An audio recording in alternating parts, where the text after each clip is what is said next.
ዛሬ ስጀምር መቁጠር ብዬ አንዱ ረጋግቶ መች ጠብቆ ልቤ ክደት የጣለኝ ፍቅር ሽታውን ቃላት ገዛኛ አንደበት የሚጠፋ ነው በጊዜ ሂደት።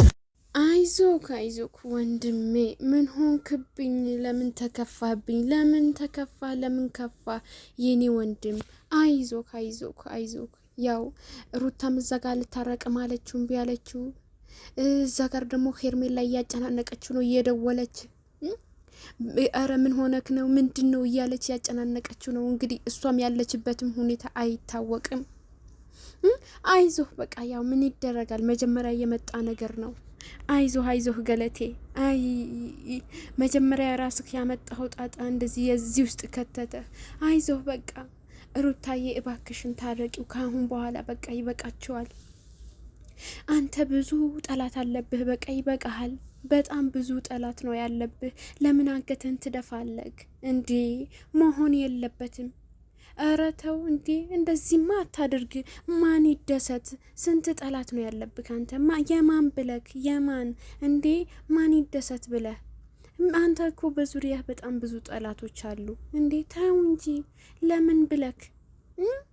ሩታዬ ደግሞ ያው ቃል ገብተሽልኝ ነበር አላት። አይ ዘፈኑ ነው ወይስ ምንድን ነው? መዝሙር ነው እኔ አላቅም። ብቻ እንግዲህ እንደዛ እያለ ነበረ። ቃል ተግባብታችሁ ነበር። እንግዲህ በመሀል እቺ ሸይጣን መጥታ ነው የረበሸቻቻችሁ። ምንም ማድረግ አይቻልም።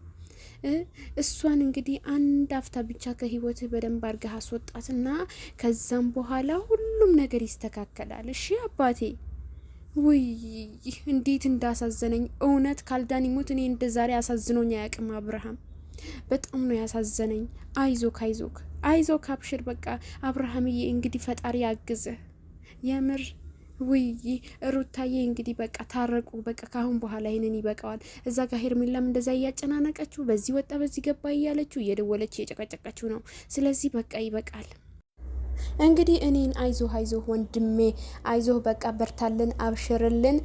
እህታችን ደግሞ ታረቁ። ምንድነው ነገሩ? ስለዚህ በቃ ውድ ቤተሰቦቼ እንግዲህ እኔ ሀሳብ ይሄንን ይመስል ነበረ። ቤቱ አዲስ ከሆናችሁ ደግሞ ላይክ፣ ሼር፣ ሰብስክራይብ ያደረጋችሁ ቤተሰብ ሁኑ። ምንድነው እንዲህ ነገሩ? አረ ቤተሰብ አድርጉኝ እንጂ እንቀላቀል እንዴ ወደ እኔን ኑ እንዴ ተው እንጂ። አረ ቤተሰብ እንሁኑ የኔ ውድ ቤተሰቦቼ።